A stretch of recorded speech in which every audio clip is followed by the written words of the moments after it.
পেটে খাজানা হয়েছে দেখছি। মাখন নেই, মাখন। বাংলাদেশ এত ছোট মাছ ছোটবেলায় বদমাইশি করে ফেলেছে তো।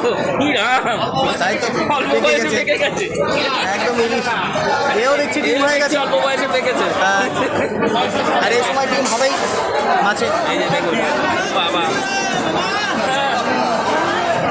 এই তো একটু ইলিশ খাই, ছোট ভাজা ভাজা ভাজা। হেভি লাগবে না ইলিশ? হ্যাঁ। একদম না ও না। ও তো ছেলে। এটা ছেলে, কিন্তু ও ছেলে। আর দুটো ডিম দিয়ে ভরপুর করে দিয়েছো। দেখুন চিংড়িটা দিয়েছো? এটা হচ্ছে আমাদের বনগাঁ নিউ মার্কেট।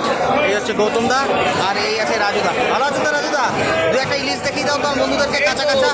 দেখাও, দেখাও। 1000 টাকা, মাত্র 1000 টাকা করে কিলো। তাই দেখুন বন্ধুরা, তাই তো লাগলে অবশ্যই চলে আসবেন বনগাঁ নিউ মার্কেট। দেখুন এই হচ্ছে বনগাঁ নিউ মার্কেট। দেখুন বাজারটা তুলে ধরলাম। বড় বড় বড় বড়, এ তো দারুণ ইলিশ হয়েছে। সন্দেশ বড় বড় বড়, তাই তো দেখছি খাবে না, কিন্তু ডিম হচ্ছে। আবার টেস্ট হবে তো নাকি? দেখা যাক। বড় বড় বড় ডবল প্যাকেট করে দিও রাজুদা। বালায়ন সব ওই যে কাকা ভালো আছো?